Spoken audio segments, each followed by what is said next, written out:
Hello. In today's video, we'll be going over form rules. If you have any questions about how to make a form like this, we have other videos available to show you how to make forms like this in Visual DB. But let's get right into it. So the reason why you might want a form rule is if you want to relate two different fields to each other in some specific ways. So for example, we have an employee information form here, and let's say we want to store information, have you ever been convicted of a felony, right?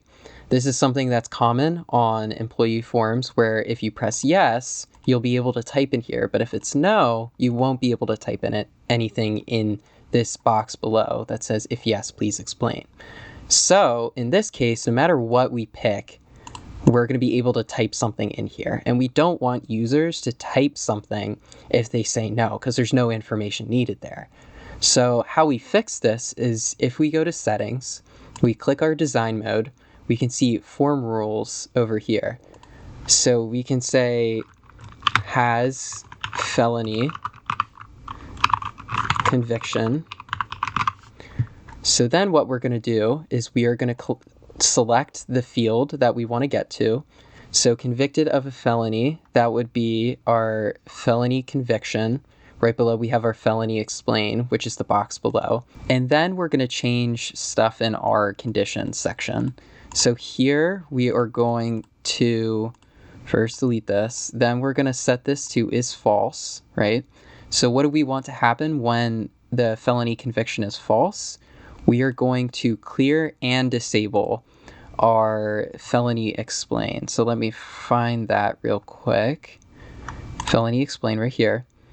And then if we press OK to this and we get out of our design mode, now if we press no versus yes, it'll disable it so that whenever this is grayed out.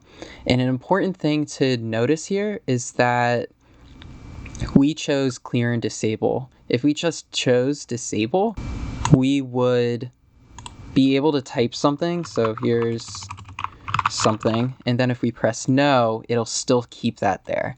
So a lot of the time we're going to want to keep our clear and disable, which is very useful. So I'm going to change that back to clear and disable. Just keep in mind what disable does.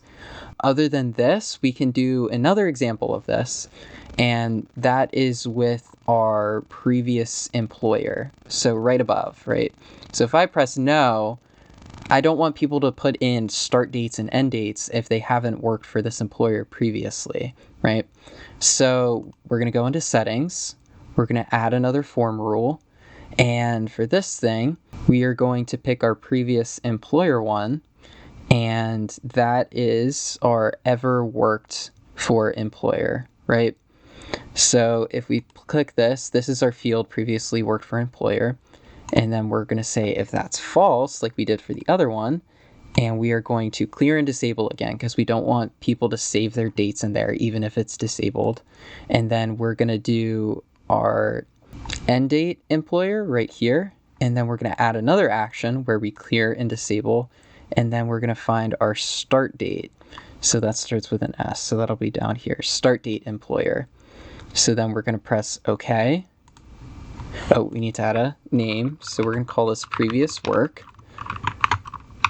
Yeah, remember to add names. And then press OK. And then if we X out of this, now if we press no, both of these are cleared. If we pick a date, like the 11th, and then we press no, it'll clear it out, which is also good. So that is our, let me go back into design mode. Those are our form rules that we can add. We can add these to any field that we want and relate them and disable or clear stuff to basically make sure that our forms are more neat and make sure the user doesn't put in unnecessary information when we don't want it, or make sure that the user does put in information when we do want it. So yeah, thank you for listening. Have a nice day.